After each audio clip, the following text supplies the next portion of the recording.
So there's a new Hades game out. Looks amazing, as always, though I'm probably not going to get around to playing it for quite a while. I think the last video game series I played consistently was probably the old Harry Potter PC games back in like 2005.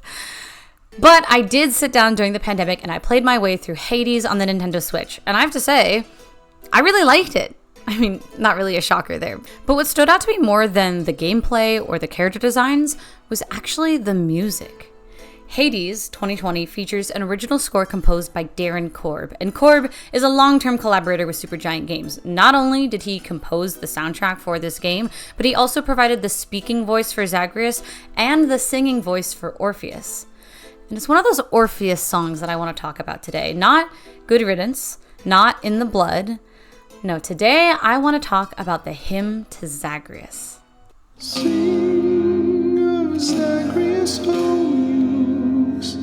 slayer of Hydras, first of his name. But first off, some quick introductions. Hi everyone, I'm Sierra. This is Squirrel Coded, a video essay YouTube channel dedicated to analyzing works of classical reception in 21st century pop culture and fandom media. What is classical reception? Well, I have a whole video on this topic explaining this concept in depth, but the general idea is that the term classical reception can be applied to any piece of media that receives or, retells, reimagines, responds to the classical cultures of ancient Greece and ancient Rome. So Hades, as a video game that's set in the ancient Greek underworld, where you encounter numerous Greek gods and battle countless ancient Greek monsters, and then run around in clothing that's sort of like loosely inspired by ancient Greek chitons and armor, it's absolutely a piece of classical reception. But not one that actually tries to make any claims to authenticity. Like, this game isn't trying to accurately represent the ancient Greek past. It has a very playful way of reimagining the ancient Greek gods and, a very strong sense of style and aesthetic when it comes to its costumes and its architecture that, like I said, it's only loosely inspired by ancient Greek material culture. Also, half the cast is British for some reason. Like, this isn't a British company. Supergiant Games is an American company. So the choice to only use British and American accents instead of Greek accents, it's a very deliberate choice, that's for sure, and you don't have to take my word for it. Darren Korb himself directly states this in an interview with the Journal of Sound and Music in Games. He says that the Supergiant Games team deliberately chose to go with British and American accents. This lack of Greekness in the Hades game is something worth considering and critiquing in its own right, which is why I highly recommend Lambhoot's video essay, Why I Haven't Played Hades. But despite the lack of, again, ancient Greekness in Hades, I think it is still engaging with the ancient past in an interesting way. Or at least the hymn to Zagreus is. So in this video, I'm going to break down every verse of the song, the hymn to Zagreus, and explain how it responds to and reimagines aspects of ancient Greek culture and religion. Now, unfortunately, this is a very complex topic, so there's a lot of context I need to provide first to make sure that everyone has the same background knowledge necessary to really understand and analyze the song effectively. So, okay, first, I'm going to start by giving a brief intro to the Hades video game, just for people who aren't aware. Then I'm going to go a little deeper into introducing some of the game's characters and how they correlate to ancient Greek gods and mythical figures. Then we will tackle the concept of ancient Greek religion and how it relates to this video game, and then we will get to the song, okay? Don't look at the timestamp on the video. I promise it's not gonna take that long. You're gonna have fun along the way.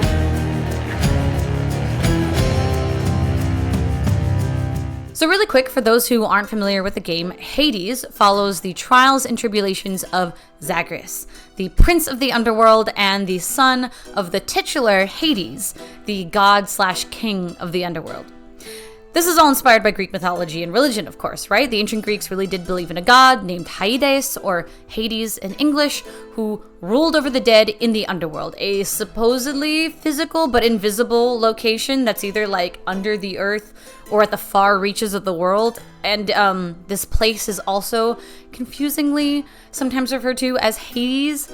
So yeah, the word Hades can refer to both the god, the location, and this video game, but to make things simpler from here on out, I'm only going to use the word Hades when referring to the god.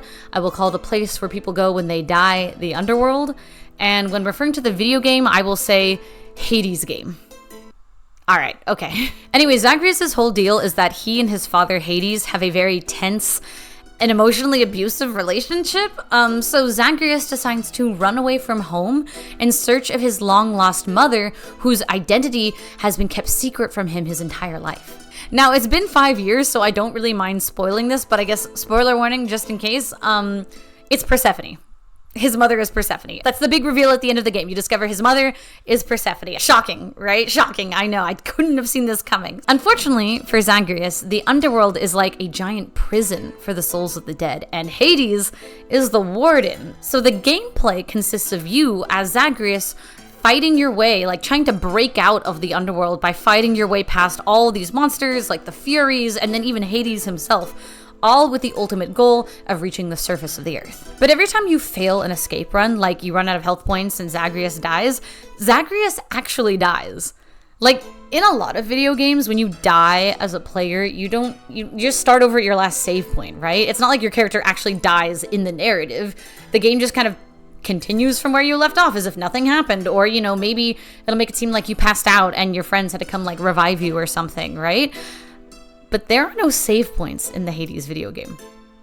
Every time you die, Zagreus actually dies in the narrative, and he has to be reborn back at the House of Hades where you started your escape run.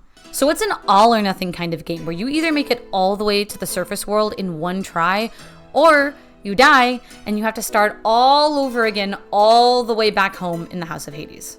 So fighting, failing, dying, and then being reborn again are all part of the game's mechanics. And this is reflected in the game's story. Like, unlike many other video game protagonists, Zagreus is aware of every time he dies and revives, right? He even quips about it. Like he'll say, ouch, that hurt, or damn, I got really close that time. And while some gods give him a hard time about this, others actively help him on his journey by giving him power-ups and special abilities. Now, since this narrative deals with the fallout of the dubiously consensual relationship between Persephone and Hades, Hades kidnaps Persephone and then, forces her to be his wife. And then Persephone's mother, Demeter, goes out searching for her daughter and makes the whole world fall into an eternal winter. So Zeus has to force Hades to give Persephone back to her mother, Demeter, so that, humanity doesn't die from starvation. And she returns for 2/3 of every year. And that's why we have the seasons. And maybe Persephone doesn't actually mind being married to Hades. Maybe she actually likes being the powerful, scary queen of the underworld. Maybe they were actually in love all along and Demeter is just some controlling helicopter mom. Maybe this video game is just another one of these very popular romantic retellings of the Hades and Persephone myth, right? Maybe that's the extent of the ancient inspiration from this game, right? This game is about the mysteries of Dionysus.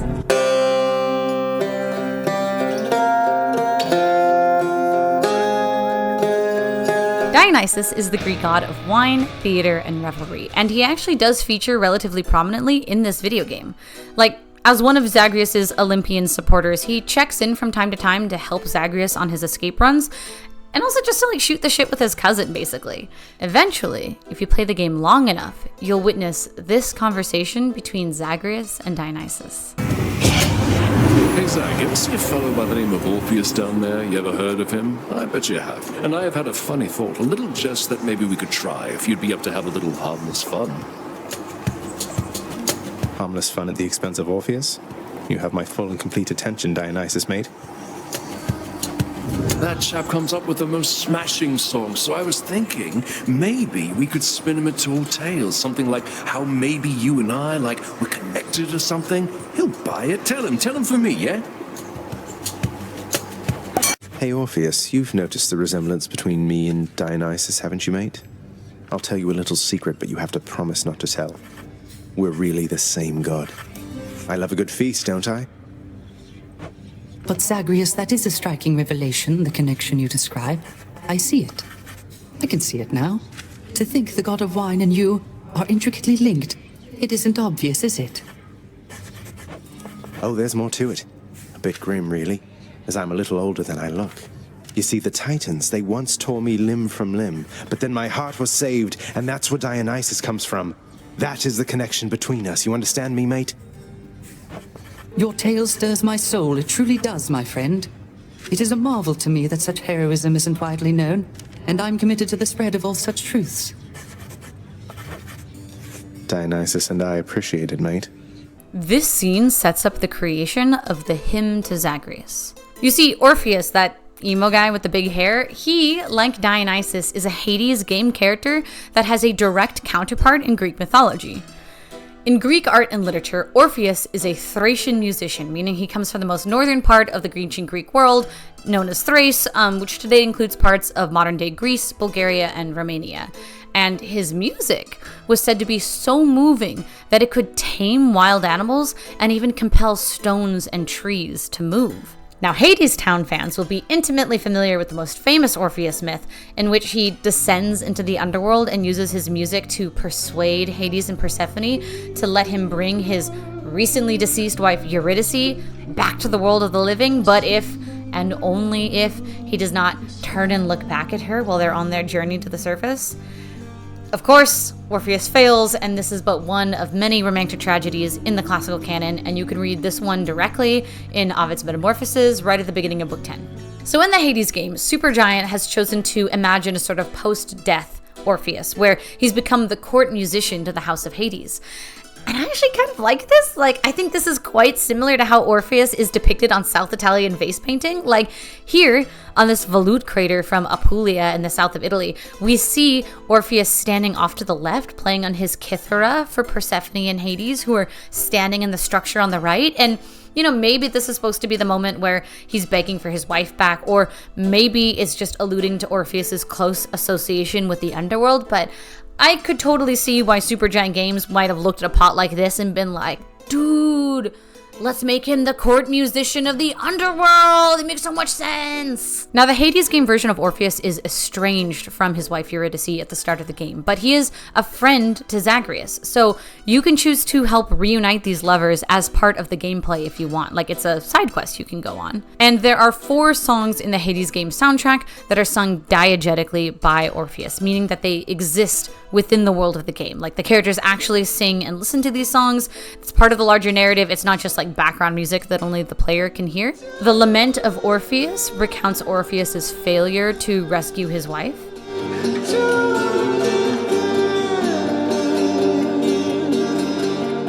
Good Riddance is a duet between Orpheus and Eurydice that expresses how both of them have sort of made peace with their deaths.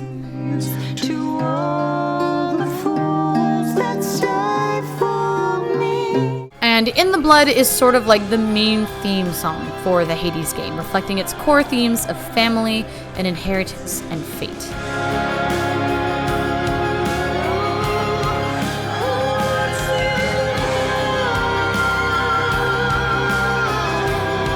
But the hymn to Zagreus is a song that, on the surface, just appears to be the result of this prank by Dionysus, right?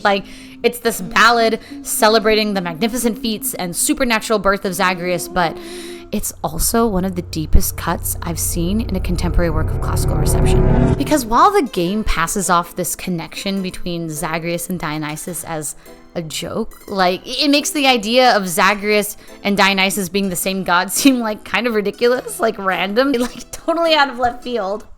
But here's the thing. Zagreus has no direct counterpart in Greek mythology.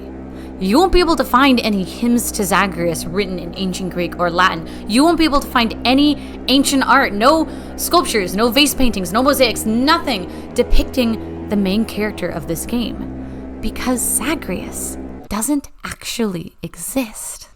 Anyone feel like getting a drink? Alrighty, today we are making Oinomelo or Krasomelo. Both of those just mean wine, honey in Greek. The difference is just whether you're using the ancient Greek word or the modern Greek word for wine. But anyway, obviously this is wine mixed with honey, and I picked that bottle specifically because of the name, but you'll understand why later in the video. I'm adding cinnamon sticks, cloves, and cardamom to mine. You can add other spices if you like, or other fruits. I like orange peels, but I am not going to peel them myself because I'm not good at that. My roommate is a trained bartender. Look at how beautifully she did that. Anyway, all you have to do is add the wine to the pot, put it over the stove, let it get hot and frothy like this, and then add in your honey. I like a lot of honey. I like things really sweet. I think we used like half the jar on this. And then the orange peels, the cinnamon sticks, the cloves. We did about 2 pinches and then another pinch of cardamom. I would do less. That was a little strong. Let it mix together till it all incorporates, and then you are ready to serve. You can have this hot or chilled. Hope you enjoy. Yamas!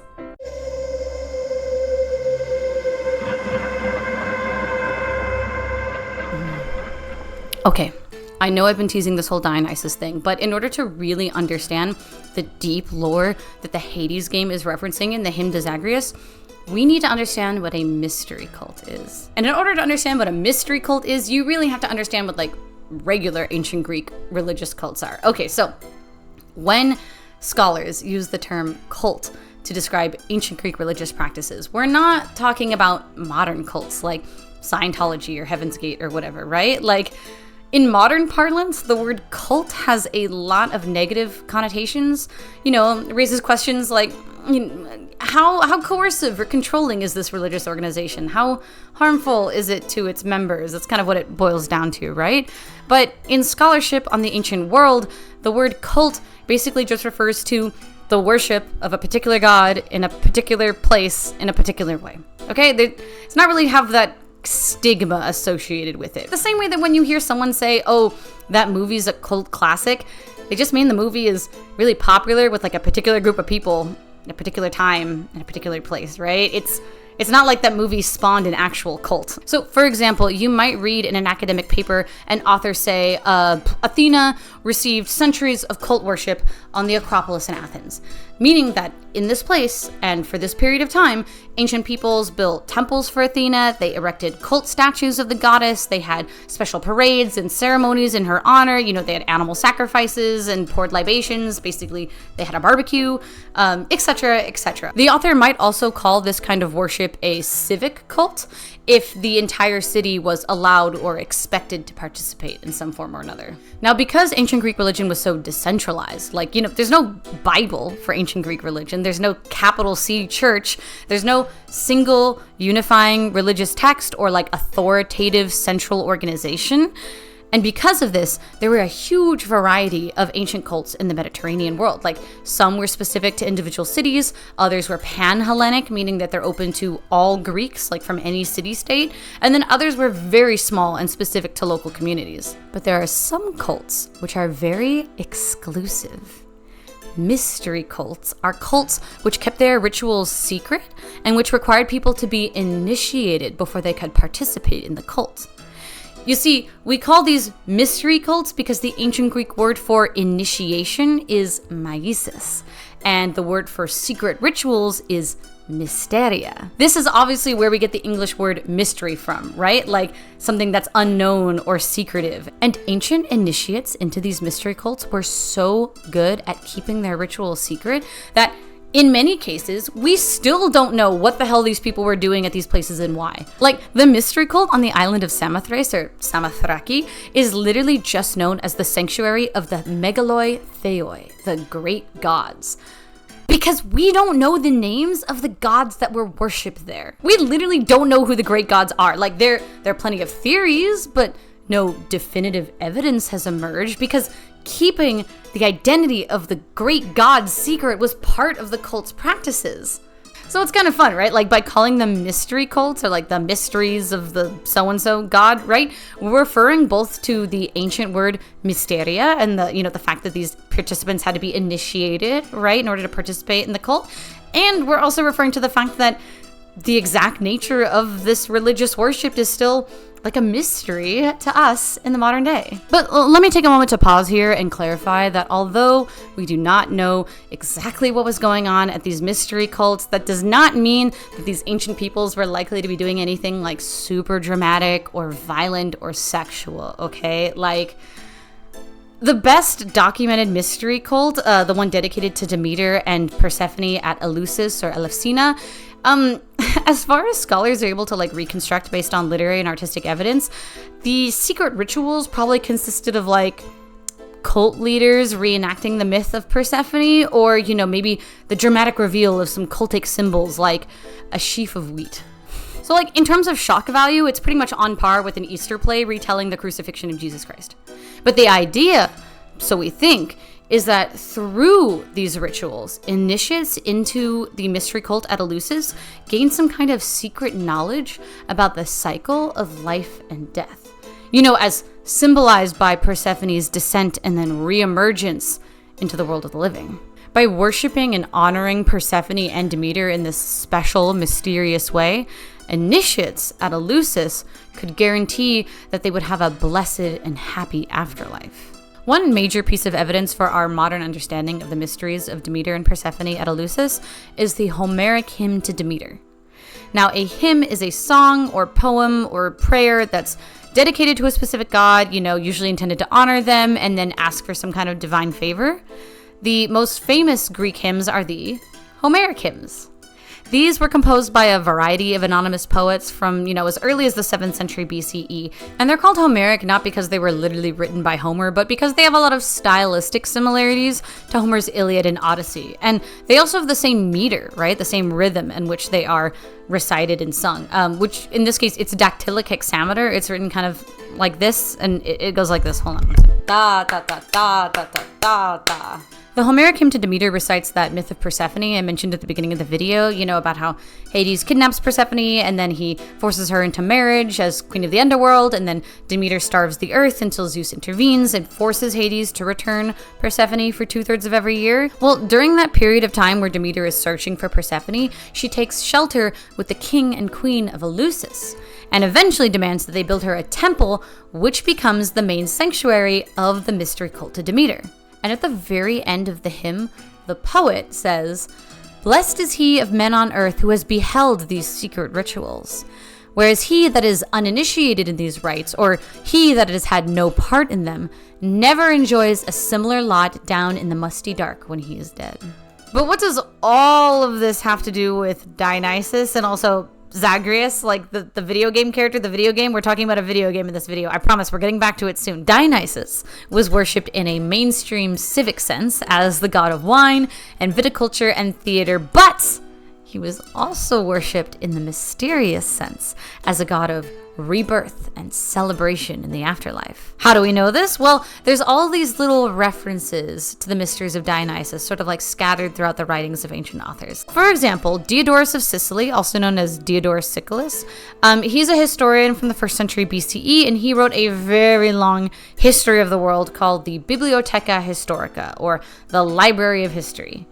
And at one point in this text, he spends a lot of time discussing Dionysus, and he says that there are certain stories set forth in the Orphic poems and introduced into the cult's rites, but it is not lawful to recount them in detail to the uninitiated. Just what are these Orphic poems that only initiates are allowed to know about?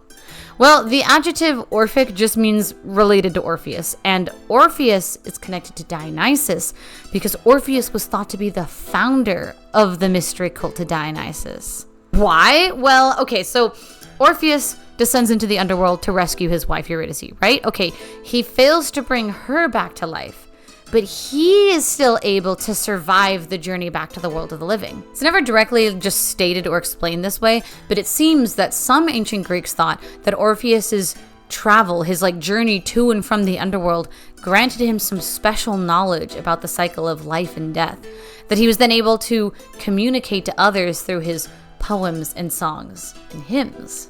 Are you seeing a pattern here? It seems to me that the act of descending into the underworld and then re-emerging into the world of the living, metaphorically dying and being reborn again, was thought to make both Orpheus and Persephone into these figures that could guide initiates through the, inevitable process of dying and traveling to the underworld. By praying to Persephone and then, following the guidance of Orpheus, you might guarantee yourself a better afterlife, which is sort of like a rebirth in its own way, right? And this is a pretty tempting idea because the ancient Greek afterlife was pretty bleak. So again, from the perspective of modern scholarship, we find all these little references here and there in ancient texts, like this excerpt from the 2nd century CE Roman travel writer Pausanias, okay? Here he's alluding to Orpheus being the first to discover the teletas, or secret rites of the gods. Or in this excerpt from another ancient text called the Bibliotheca, or library. Not the same Bibliotheca Historica that was written by Diodorus of Sicily, by the way. People used to think that this Bibliotheca was written by a 2nd century BCE Greek scholar named Apollodorus. But now we think it's just someone copying the style of Apollodorus, but writing in like the 1st or 2nd century CE. So we just call this mystery scholar like pseudo-Apollodorus. Anyway, pseudo-Apollodorus is more specific than Pausanias, and they say that Orpheus didn't just discover the secret rites of any old god, but specifically the mysteries of Dionysus. So scholars have gathered all these little fragmentary references to the mysteries of Dionysus together and called them the Orphic fragments. But these fragments are not the only body of evidence at our disposal. In 1423, a manuscript was brought to Venice from Constantinople by an Italian historian named Giovanni Arispa.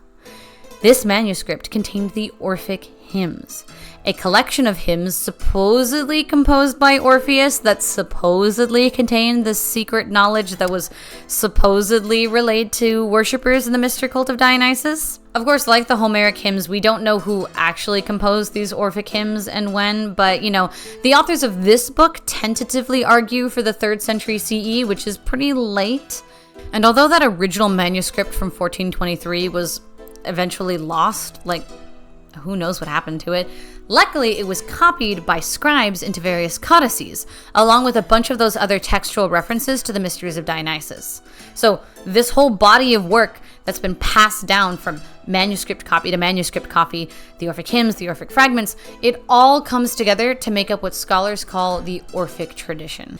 And one of the latest descendants of that original 1423 manuscript is this little gem right here.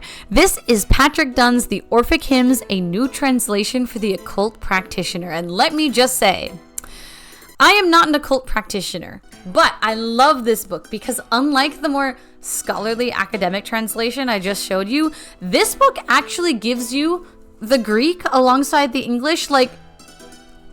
Hello? I can't believe the other book doesn't do that. I need to see the Greek. I need to know what words you're translating in what way. Okay, thank you. Thank you. If you actually want to be able to read the Orphic hymns on your own, you won't be able to find them in the Perseus Digital Library or the Loeb Classical Library. So, honestly, I recommend getting this book, okay? Everyone say big thank you to Hellenistic polytheists. Now, if all this stuff about the Orphic tradition seems really complex and confusing, well, honey, this is just the tip of the iceberg, okay? We haven't even touched on the archaeological evidence yet. Okay, so there are these tiny pieces of gold foil. Sometimes scholars call them Orphic gold tablets. Sometimes they call them golden lamellae. Sometimes they just say golden leaves, whatever. They're buried with the dead, and they're inscribed with prayers to Persephone and Dionysus, and sometimes with instructions on how to navigate the underworld. These little gold leaves from Pallina, they were found in a sarcophagus, a woman's sarcophagus, right? And they look kind of like hearts, right? But they're actually ivy leaves, because ivy was one of the sacred plants of Dionysus, and the inscriptions read, "Now you have died, and now you've become, oh, thrice blessed on this day. Tell Persephone that the Bacchic one himself has released you. A bull into the milk you have jumped. Quickly into the milk you have jumped. A ram into the milk you fell.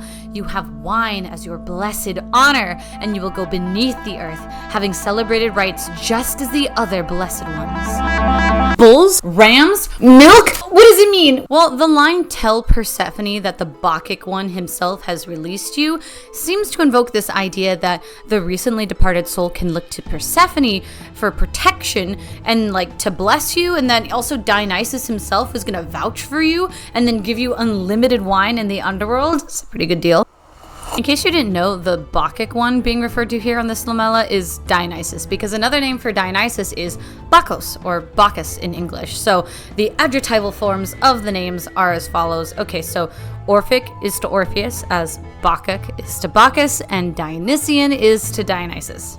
And as for the milk question, some scholars, like Roy Katansky, have argued that the milk being referred to here in this lamella is actually the Milky Way, and that the animals like the bull, the ram, those are all different zodiac constellations that seem to rush into the Milky Way, like Taurus and Aries, right? Like, oh my god, are you kidding me? This is so cool. And the celestial imagery does not stop there. Okay, the Getty Villa Museum has this like absolutely tiny Orphic lamella from the 4th century BCE on display in this tiny hallway. Honestly, you'd probably miss it if you didn't know it was there. But it contains this dialogue between a deceased initiate and a special spring in the afterlife. Dipsai aus ego capolumai, parched with thirst am I, and perishing. Alapemu kranas aero, epidexea leuke kuparisos. Tis desi, po desi. Then drink from me the ever-flowing spring. On the right is a bright cypress. Who are you? Where do you come from? Gashuios emi kai uranu asteroentos, autar emoigenos uranion. I am the son of earth and starry heaven, but my race is heavenly. Oh, this is so interesting. Okay, so imagine you've just died and then you just come into consciousness somewhere in the underworld. You don't know where you are, you're thirsty, you feel like shit, and then you see this pool of water next to a bright shining cypress tree. And the water speaks to you and invites you to share, who are you? Where do you come from? And this line that the initiate answers with, the I am the child of earth and starry sky, we see this repeated on other gold tablets as well. And it seems like it's some kind of secret passphrase. Like something that would have only really made sense to initiates into the mystery cult of Dionysus. But it has all these cosmic implications, like, okay, the word being translated as like heaven or sky, that's Urano. And you might recognize that as the word Uranos, who is the divine embodiment of the sky. And then Gas, that's Gaia, right? Who's the divine embodiment of the earth. And then also that phrase where they say like, my race is heavenly. I want to clarify, the word that scholars are translating as race is genos. And genos does not refer to modern racial constructs based on skin color. No, when scholars translate the word genos as race, they don't mean like the white race. They mean like the human race, right? Okay. Genos is where we get the word genealogy. So it really connotes more like family or ancestry. And so we have this allusion to some kind of cosmic lineage, like the deceased initiate is descended from the earth and sky itself, sort of echoing again that celestial imagery of the Milky Way from the previous gold tablet. Ooh, it's so cool. But as exciting as this all is, for me, you might be wondering, what the hell does any of this have to do with Dionysus? What is the connection between Dionysus and Orpheus? Like, okay, sure, Orpheus, he returns from the underworld. He discovers the secret knowledge, secret rites or whatever. He's creating the mysteries to teach the secret knowledge to others. But why are the Orphic mysteries dedicated to Dionysus? Why do these lamellae invoke the Bacchic one, right? Like, why is Dionysus the one speaking to Persephone on behalf of dead initiates? Dionysus is not an underworld god. He's Olympian. He's not chthonic. Why is it called the mystery cult of Dionysus? Well, one theory is that if Dionysus can provide you with feast and festivities in life, who better to do so in death, right? Like, I mean, who wouldn't want to just be drinking and partying for eternity in the afterlife with wine as your blessed honor? No complaints here. But there is another connection between Dionysus and the underworld, though that's a secret which will be revealed further along in the initiation. Emoi mistai.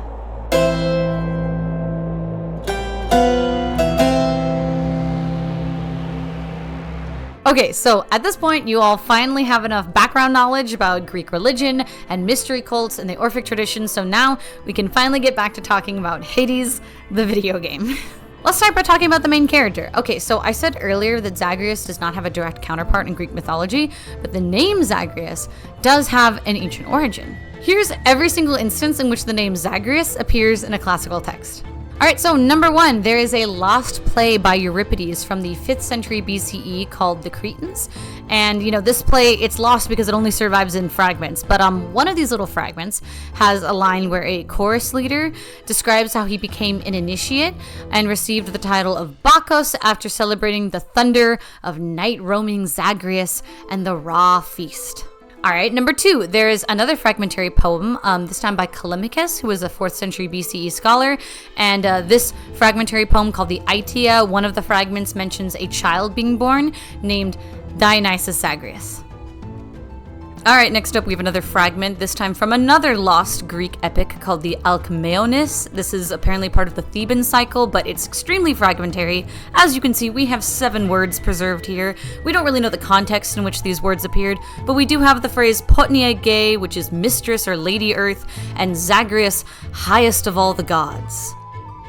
After that, there's a brief excerpt in one of Plutarch's essays on morals. Plutarch was a Greek scholar from about the 1st century CE, and in one of these essays, he's describing a god who dies and is reborn and is transformed and torn apart all the time, and he gives the names Dionysus and Zagreus and a couple other names too. And finally, there's a very long 5th century CE epic by Nonnus called the Dionysiaca, which recounts the birth and death of Palageneos Dionysu, or, the older Dionysus, whom Nonnus also occasionally calls ill-fated Zagreus. That is it. Those 3 mentions of the name Zagreus are literally the only ancient evidence we have for a mythical figure named Zagreus. And in 2 of those, Zagreus is clearly just an alternate name for Dionysus. So, I hope it's clicking for you that there is no Greek god named Zagreus. Zagreus is Dionysus, okay? They are the same god. Maybe there was once a separate minor divinity named Zagreus who just became syncretized with Dionysus at some point, but it's also not at all weird for a god to have many alternate names.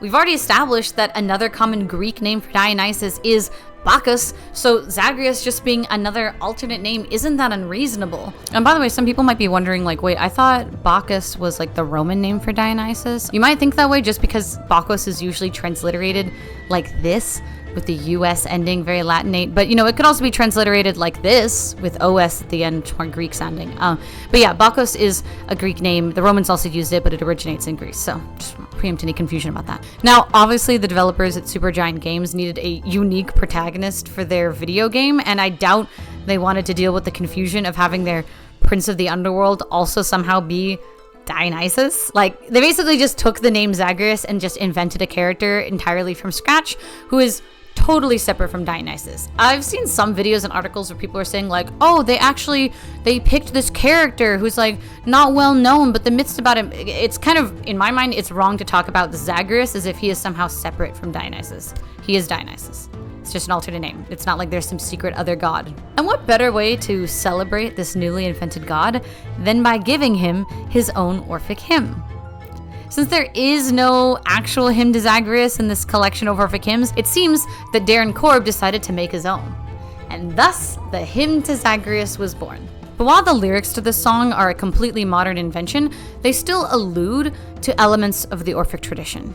They still recount elements of the myths of Dionysus that specifically relate to his mystery cult. So, finally, without any further ado, I'm going to break down each verse of this song and explain what part of the Orphic tradition it's alluding to and why.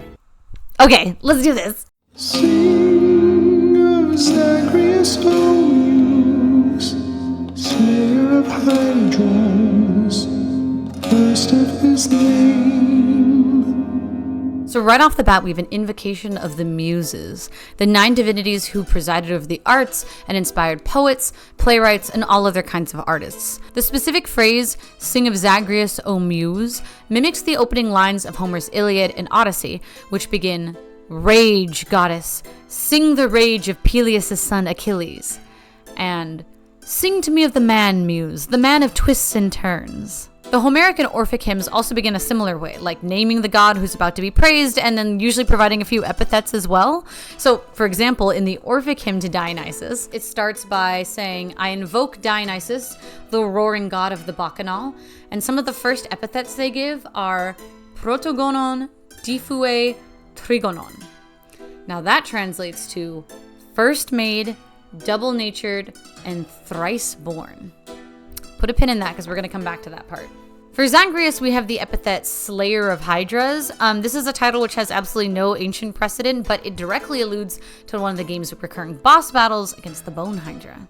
Born of Zeus as a serpent, spite of Queen Hera, Zagreus came. This line, born of Zeus as a serpent, it seems to come out of nowhere, but it's actually a direct reference to Nonnus's description of Zagreus / older Dionysus's birth. You see, in Nonnus's version of the story, before Hades kidnapped Persephone, all the male gods were vying for Persephone's hand in marriage. And this scared her mother Demeter so much that she hid Persephone in a cave to keep her away from all these strange men. But unfortunately, there was one god who was particularly obsessed with Persephone, and that was Zeus, her father. Now, Nonnus spends many lines describing Zeus's uncontrollable lust for his daughter, Persephone, and eventually Nonnus proclaims, "Ah, maiden Persephone, you could not find how to escape your mating. No, a dragon was your mate, when Zeus changed his face and came, rolling in many a loving coil through the dark to the corner of the maiden's chamber." And yada yada, creepy stuff. By this marriage with the heavenly dragon, the womb of Persephone swelled with living fruit, and she bore Zagreus. Ugh.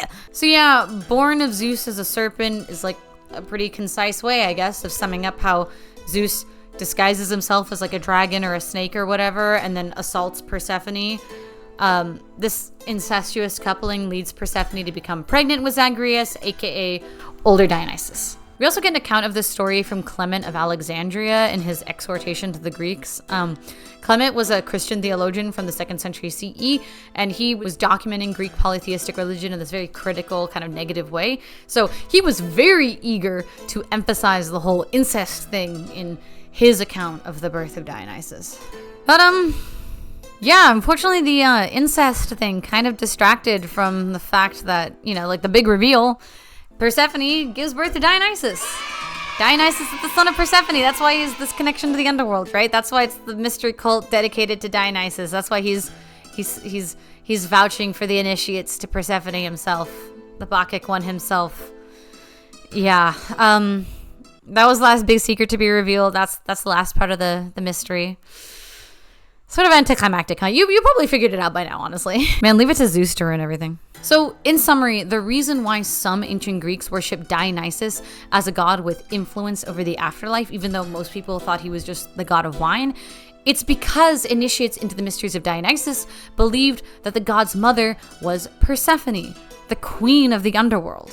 And I actually think it's really fun how in the Hades game, you also, like, as the player, get to sort of discover this as well. Like, even though Zagreus in the game is treated as a separate god from Dionysus, we as the player still get to experience the revelation at the end of the game that Zagreus' mother is none other than Persephone. And finally, before we move on, this last line, in spite of Queen Hera, it's alluding to Zeus's infamous infidelity, right? Like, Zeus is always sleeping with someone other than his wife Hera, the queen of the gods. So not only is Persephone the product of infidelity, with her being the daughter of Zeus and Demeter, but also in the Orphic tradition, Zeus commits a double whammy infidelity incest by sexually assaulting his daughter Persephone, and as a result, fathering a child who is simultaneously both his son and his grandson, Dionysus Zagreus.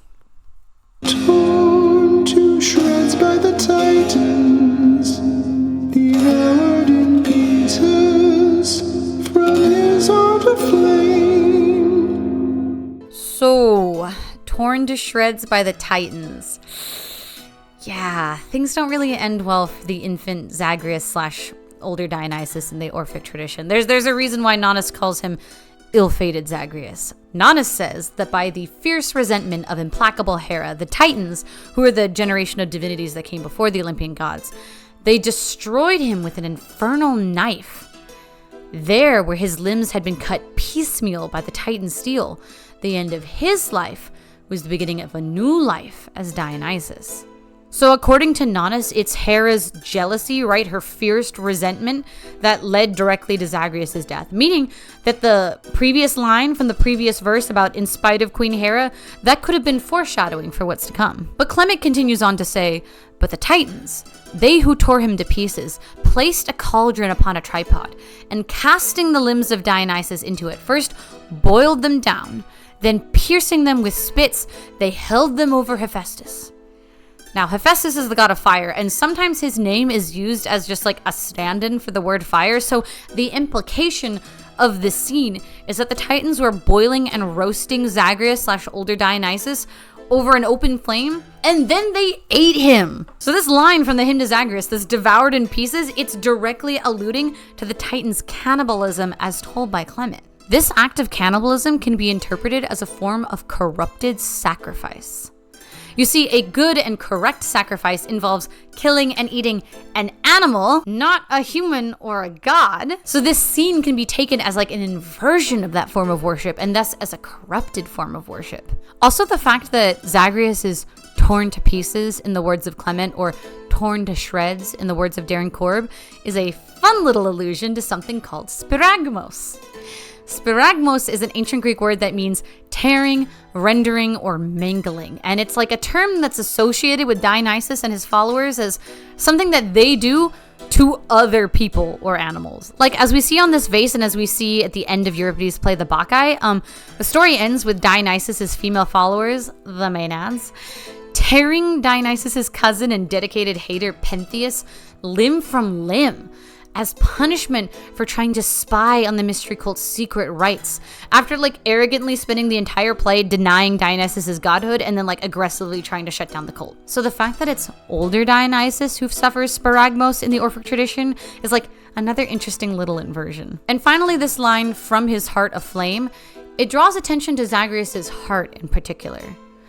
This probably refers to both Clement and Proclus's version of the story. You see, Clement mentions that before the Titans could completely devour the pieces of Dionysus, Athena made off with the heart of Dionysus, basically rescuing it before it could be eaten. And then we have another version of the story from Proclus Lysias. Proclus was a Greek polytheist resisting the rise of Christianity in the 5th century CE, and so he wrote his own collection of hymns to the Greek gods.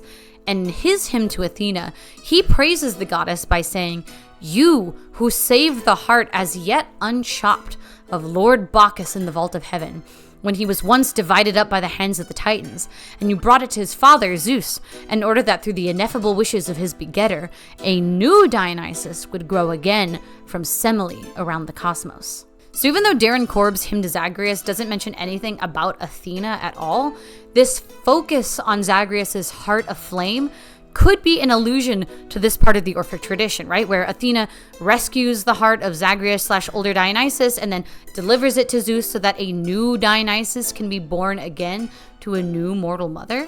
It's also possible that this part of the myth influenced the game developers too, since Athena is the very first Olympian god to make contact with Zagreus in the game. Like, she's the first one to help him on his journey out of the underworld, and it's thanks to her influence that the other Olympian gods start helping out as well.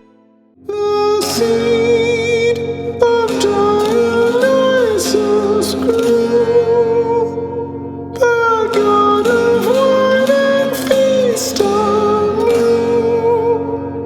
to live at home on Olympus, never praising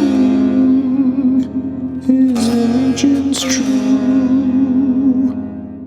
Alright, so as we saw with Proclus's hymn to Athena just a minute ago, the death of Zagreus / older Dionysus, it's all leading up to the birth of the younger Dionysus that we know from more like mainstream Greek myths. As the hymn to Zagreus says, this younger Dionysus is the god of wine and feast, and he lives at home on Olympus with his father Zeus and all the other Olympian gods. But Hyginus, okay, I am so sorry that I have to quote so many of these like rando authors. These are not really like big influential names in the classical canon. You do not need to remember these names. I just wanted to be as specific as possible for all the like hardcore nerds in the audience. Anyway, Hyginus was a Roman author from the 2nd century CE, and his summaries of Greek myths are known as the fabulae or the stories. And he has a very literal interpretation of this whole heart of Zagreus becomes the seed of Dionysus thing. Okay, so in his summary of the myth, Hyginus says, "The son of Father Zeus and Persephone was dismembered by the Titans. So Zeus gave Semele the crushed heart of Dionysus in a potion,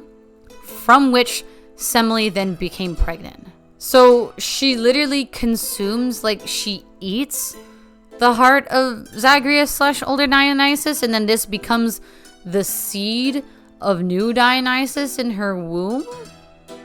God, there's so much cannibalism in the Orphic tradition. I hope you Tumblr girlies are eating this up. I've mentioned this name Semele a few times, and in case you didn't know, in the works of most ancient Greek poets and in like the Homeric hymns to Dionysus, Dionysus's parents are usually Zeus and a mortal woman named Semele, and that's it. Persephone normally has like nothing to do with this story. She usually does not factor in at all. And while Semele is pregnant, Hera convinces her to ask Zeus if she can behold him in his true godly form, which of course does not end well, right? Like Semele gets burned to death by Zeus's divine lightning or whatever, and then Zeus manages to save the fetus from Semele's womb and replant it in his thigh.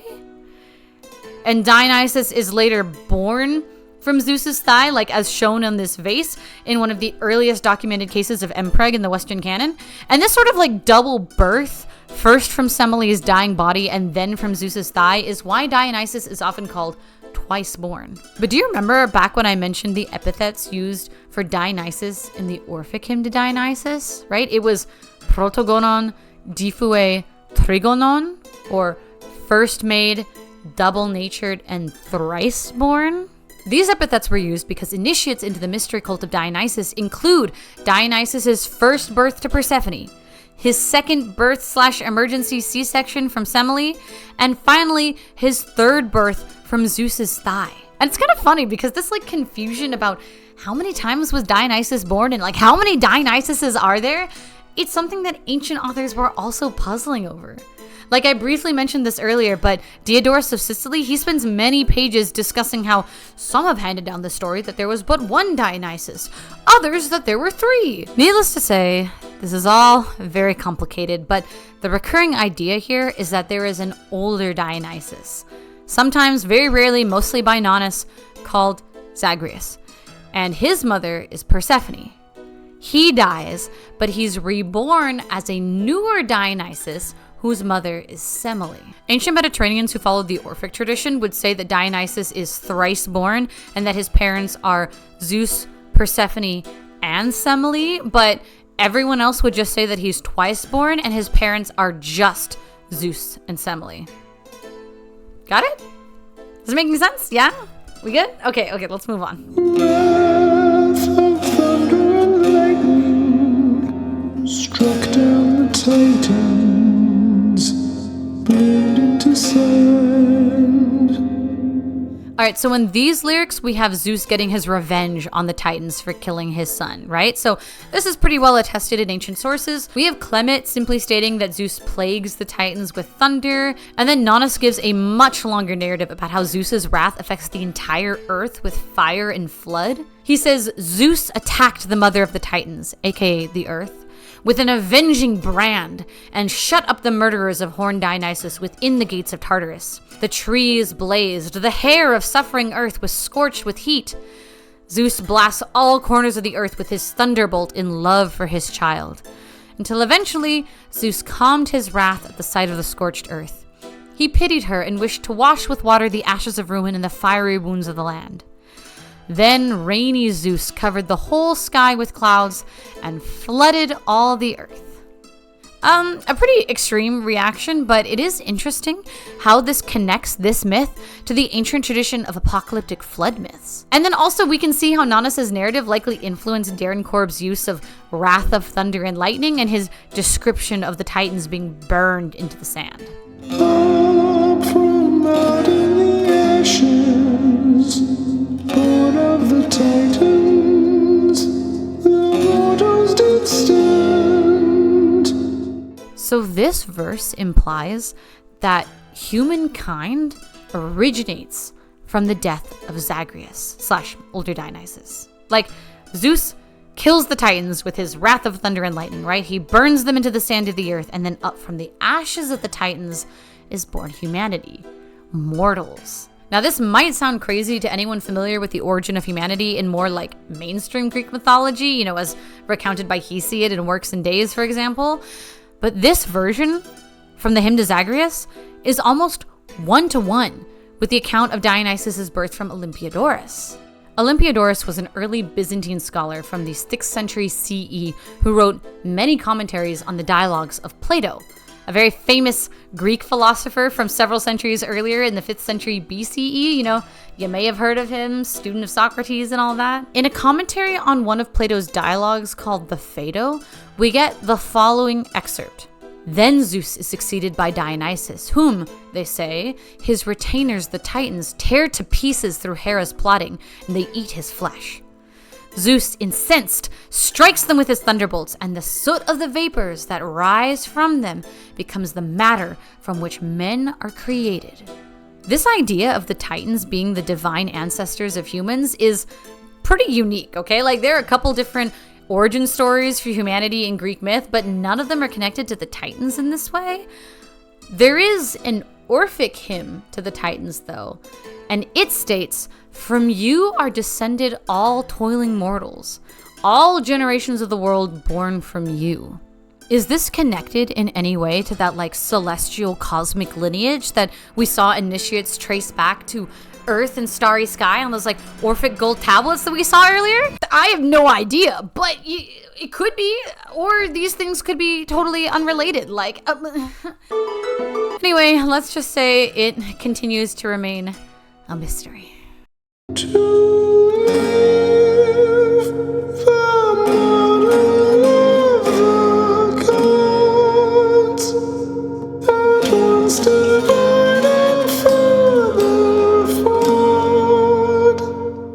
Now this is an interesting verse. It implies that humans are modeled after the gods, right? We contain some divinity ourselves, but also somehow our humanity makes us flawed. Olympiodorus touches on this idea a little bit, this idea of mortals being divine, when he explains why Plato thinks suicide is wrong. This seems completely unrelated, but bear with me here. Okay, remember that Olympiodorus is writing commentaries on Plato's dialogues, and there's a point in the Phaedo where Plato says it is forbidden to kill yourself. So Olympiodorus explains that this is because our bodies belong to Dionysus. We are in fact part of him, being made from the soot of the Titans who ate his flesh. So Olympiodorus is saying that our bodies are Dionysian, we are made from Dionysus, we're a part of him. We're not just descended from the Titans, we're descended from Zagreus / older Dionysus through the Titans' cannibalism. Now, it seems to me that Darren Korb has sort of generalized this idea into humans being just divine rather than specifically Dionysian, and then also modeled after the gods plural rather than just modeled after Dionysus. But this last lyric about humans being further flawed than the gods, it might be influenced less by ancient evidence and more by how modern scholarship has interpreted that evidence. For example, classicist Sarah Eels Johnston argues that initiates into the mysteries of Dionysus would have understood that humans are lesser than the gods, right? Further flawed, because humanity's sort of spontaneous and unintentional birth from the death of the Titans parallels the creation of other monsters in Greek mythology. She argues, the immediate parallel to a Greek mind would come from Hesiod's Theogony. When blood from a fallen Titan fell upon the earth, it generated the giants, the Erinyes, and the ash tree nymphs. The point is clear. When touched by the blood of a dreadful god, the earth sends forth dreadful creatures. Those dreadful creatures being us. Remember also that bit about how the Titans killing and eating Dionysus is like a corrupted sacrifice? Well, Johnson argues that the guilt for this primal error is inherited by humanity from the Titans and further compounds the defectiveness of humanity. Johnson theorizes that the death of Zagreus / older Dionysus explains human suffering. We suffer because we are inherently defective and monstrous because our ancestors are cannibals. But our connection with Dionysus also opens up the possibility for salvation. Johnston theorizes that the mystery cult of Dionysus must have promised its initiates a happy afterlife if they completed various purification rituals, which alleviated Persephone's ancient grief for the loss of her son. Now, there is some debate among scholars regarding whether the mysteries of Dionysus actually included this mandate that humans atone for the ancient grief which the Titans caused Persephone. Classicist Radcliffe Edmonds III pushes back against this idea that a core tenet of the Orphic tradition was salvation from original sin through the death and resurrection of the suffering God. Edmonds basically points out that Christian models have influenced the way that modern scholars interpret the ancient evidence we've discussed so far. After all, it is Christians who believe that humans inherit an original sin from Adam and Eve and that salvation is only possible through the death and resurrection of Jesus Christ. Edmonds basically breaks down the Zagreus myth, as he calls it, into 4 components. 1, the dismemberment of Dionysus. 2, the punishment of the Titans. 3, the creation of mankind from the Titans. And 4, the inheritance humans receive from the first 3 elements. The burden of guilt from the Titans' crime and the divine spark from the remains of Dionysus. Edmonds argues that while ancient sources provide testimony for the first 3 components of the myth, the final component, the resulting original sin, is an addition of modern scholars. Honestly, Edmonds doesn't even really think there is such a thing as like a unified Orphic tradition, okay? Like this idea that there's a neat and tidy, secret, alternate set of myths that initiates into the mysteries of Dionysus all knew and repeated to each other for centuries. He doesn't really buy into that idea. Edmonds doesn't believe that the Orphic fragments and the Orphic hymns and the Orphic gold tablets should all be analyzed together as pointing to some kind of like coherent religious belief. I think this is less fun, but I do think there's merit to this critique. I mean, they do all come from radically different time periods. Instead, Edmonds thinks that the term Orphic was just applied to any ancient Greek religious practice that the ancient Greeks themselves thought was like a little weird or extraordinary. So what did the initiates into the mysteries of Dionysus really think about like the death of Zagreus / older Dionysus and the nature of humanity? Like, do they really think that humans are at once divine and further flawed? Who knows? Who knows? I cannot say. It continues to be a mystery. In twain, the blood of immortals, of Zagreus ending, it flows in their veins. So coming up on the end of the song, we again have this reminder that the blood of immortals, specifically the blood of Zagreus, is part of humanity. That we descend from Zagreus' ending, right? From his death at the hands of the Titans, and therefore a little bit of divinity flows in our veins as well.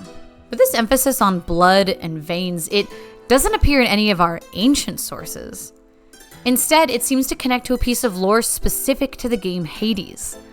You see, one of the questions that arises as you play the game is, what the hell is Zagreus the god of exactly? Like, the character himself doesn't know. He thinks he isn't the god of anything. But if Zagreus, the video game character, is a separate divinity from Dionysus, the video game character, then shouldn't the game developers have made him the god of something? Well, a tiny clue appears in the in-game character bio for Thanatos, the god of death. These character bios are written by Achilles, the legendary warrior of the Trojan War, who Hades has employed in death as like a tutor for his son. So in this character bio, Achilles is wondering why Zagreus and Thanatos are so close. In the Hades game, Zagreus and Thanatos are childhood friends, and the player even has the option to romance Thanatos if they want. Achilles ultimately theorizes that Zagreus must be the god of blood, of life, and that this is why he's so inexorably drawn to his opposite, the god of death. So Zagreus being the god of blood makes a lot of sense when you look at the rest of the game, okay? Zagreus is the only god who bleeds red blood like a human. When he dies, there's this animation where like blood sprays out all around him and then he collapses into a pool of blood. And this pool is in fact part of the river Styx, a river of blood that flows throughout the entire underworld. And it's from this river of blood that Zagreus emerges reborn in the House of Hades after each failed escape attempt. Also, remember that Orpheus song I mentioned way back at the beginning of the video and I said it's like the theme song for the entire game? Yeah, remember how it's literally called In the Blood?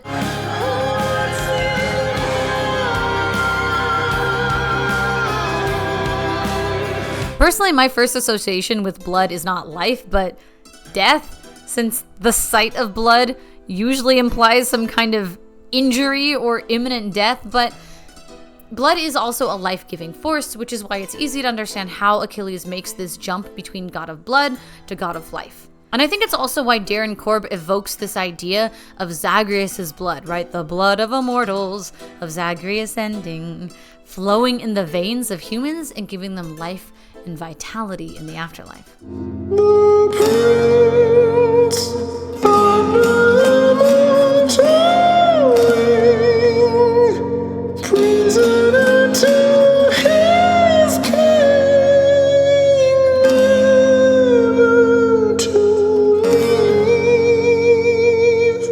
Calling Zagreus the prince here evokes his in-game role as the prince of the underworld. This has basically no connection to the ancient Orphic tradition. Again, there are no pieces of textual or archaeological evidence to suggest that ancient Mediterraneans thought that Zagreus / older Dionysus actually lived on as the prince of the underworld, as some kind of secret separate divinity from the younger Dionysus. This verse is basically entirely dedicated to the lore of the video game, especially with that line, "Prisoner to his king, never to leave."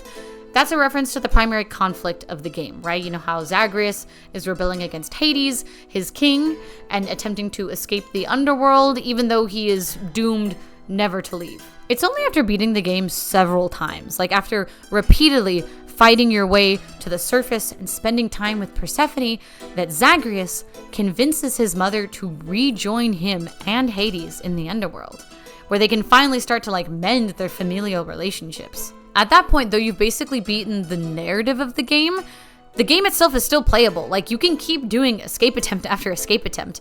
The only difference is that now Zagreus isn't so desperate to leave the underworld permanently. He always plans to return to the House of Hades, and he sort of takes on this new job as the guy who tests all the anti-escape mechanisms to make sure that no one else can get out. So in the end, Zagreus really does never leave the underworld permanently. But he does make it a more pleasant place to live, a place that he can finally call home.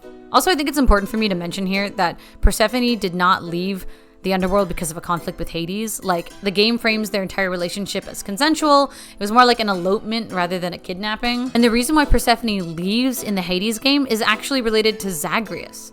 You see, Zagreus was born dead, he was stillborn, and Persephone's grief was so intense that she just, needed to get away from it all. She went back to the surface world to live by herself, not with Demeter, not with the other Olympians, just completely by herself on the surface. And the only reason that Zagreus is actually alive in the video game is because Nyx, the goddess of night, used some kind of long, drawn-out magic to eventually revive the stillborn Zagreus. At which point Hades was too emotionally incompetent to go find his wife and tell her hey, our son came back to life, yay! He's one of those mopey, oh, she hated it here, she'd be happier without me, this family only ever caused her pain, she won't want to come back. One of those emo versions of Hades. So Nyx raises Zagreus as her own, and Zagreus doesn't find out about his secret missing mother until just before the start of the game. So when Zagreus eventually convinces Persephone to rejoin them in the underworld, it's not like he's convincing her to forgive her rapist, okay? It's more like he's convincing her to come give their family another chance. Give Hades another chance. I know he's pathetic, but I want him to stop being mean to me. Please come be my mom. Before I move on to the very last verse of the song, I do want to draw attention to this phrase, under the mortal ring. It's kind of an unusual choice of words, and to me it seems to be riffing off of the expression, this mortal coil, as made famous in Hamlet's to be or not to be soliloquy.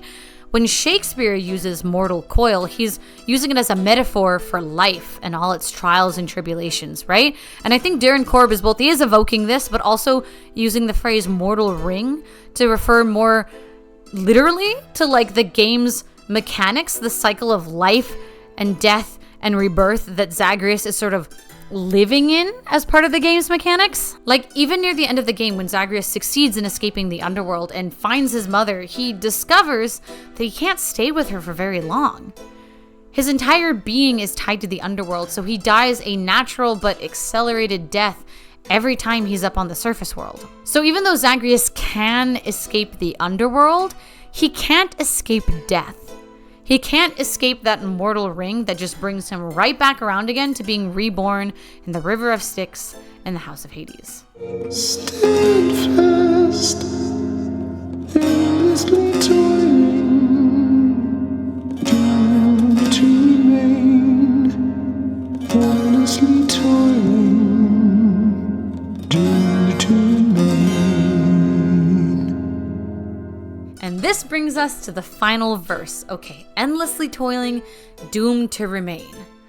The repetition of these lines and the repetitive actions described by these lines, again, echo the game's mechanics, right? With this infinite loop of escape attempt after escape attempt. But it also echoes the mythical Zagreus / Dionysus's intrinsic connection to the cycle of life and death, and his role as a mediator between the world of the living and the world of the dead, just like Persephone, just like Orpheus. After all, because Dionysus himself has died, he can offer comfort and reassurance to the initiates in his mystery cult, since he is shared in their suffering in some way. And because Dionysus himself was then reborn, he can promise his initiates a similar kind of rebirth and rejuvenation, like an afterlife filled with wine and feasting and celebration. As for Zagreus, the video game character, even though he may be doomed to always return to the underworld, it's because of his journey that he's able to reunite with his mother and improve his relationship with his father and with all the other gods of the underworld. So, although the hymn ends on a pretty somber note,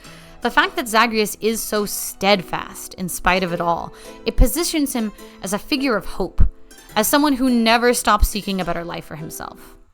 Hey, Orpheus, I've just been messing with you with those Dionysus tales and all that. Just trying to liven things up for us, mate. Oh, Zagreus, there isn't need for such humility, not when one's deeds of heroism are as great and numerous as yours. It is an honor to have heard such deeds firsthand. I was kidding. Seriously. Zag, I heard you got to Orpheus. He's got this whole entire ballad now about how you are really me, or maybe it's the other way around. I have no idea. Orpheus, sorry to interrupt. It's just I couldn't help but notice that new ballad that you're playing there. Technically, why not consider it a hymn, my friend, in honor of your numerous travails, prior to your current set of circumstances, which must pale in comparison to all the rigors you've endured to date. The thing is, none of the information in your hymn is accurate. It's nonsense. I was just kidding with you, mate. I tried to make that clear. You get so lively when I tell you my tall tales, You're not angry with me, are you? Heavens no, my friend. Your humility is matched only by your perseverance in the face of adversity. May your great deeds live on forever, much like you. I had a feeling that our court musician would eventually come back to his senses and his talents, boy. Here yet again, my intuitions were correct. Though you appear a bit perturbed. Don't like the song? It's about you. It says I'm really the bastard son of Zeus, but also indelibly connected to the god of wine, and how your parents tore me to pieces, giving rise to mortals, but that I'm always going to be stuck here. You fill Orpheus's mind with nonsense, he produces nonsense. Nonsense, I presume, shall spread from this place far and wide, so everyone might know that I have nothing to do with you. I'm not worried. Orpheus plays for a very small audience. I hope.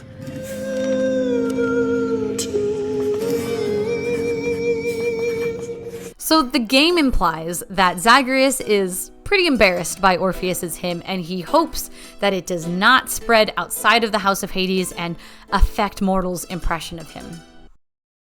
This is, of course, meant to be an ironic joke because that's exactly what happened, okay? It's implied that the real-life mysteries of Dionysus are the direct result of this prank. So the Hades video game isn't just a work of classical reception that engages generally with ancient Greek concepts of the afterlife, and it's not just another romantic retelling of Hades and Persephone. It's an origin story for the Orphic tradition and the mysteries of Dionysus. And we may never know the true nature of the mysteries of Dionysus, or the original version of the Orphic myth of Zagreus. Our evidence is fragmentary and, again, scattered across wildly different time periods, so the best we can do is come up with our best guesses. But I love seeing how these ideas have inspired modern creatives like Darren Korb, like Supergiant Games, to create works of classical reception that specifically respond to ancient Greek mystery cult religion. Not only did they create a fun game with unique music, but they took the opportunity to reimagine the story of ill-fated Zagreus and sing his praises for the world to hear. Sing of Zagreus, O muse, slayer of hydras, first of his name.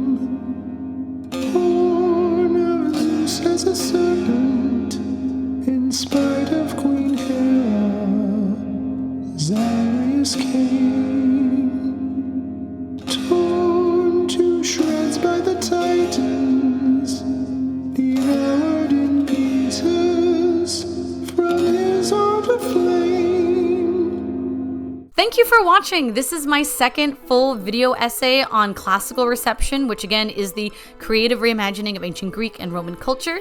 You can learn more about this topic in my channel intro video, and you can see another example of this type of media analysis in my video essay on the short comic series Wonder Woman Historia. If you liked this video, please like and subscribe. I have many more videos coming. I'm trying to post them about once a month. Yeah, that's definitely not happening. I'm sure as you could tell based on the decor, I initially planned to post this before Halloween, but that clearly didn't happen, so we're just gonna get these videos out as soon as I can. And if you enjoyed this topic in particular and you want to do some of your own research on Greek mystery cult worship of Dionysus, here's my recommendations on how to do that, because this is a really big, complex topic, and I don't want y'all wasting your time trying to understand the organizational systems created by Otto Kern and Alberto Bernabe, unless you really, really want to do that. Okay, so for an overview of ancient Greek afterlife beliefs, I recommend Sarah Ill Johnston's article, Ancient Greek Tales of the Afterlife, from Underworld, Imagining the Afterlife in South Italian Vase Painting.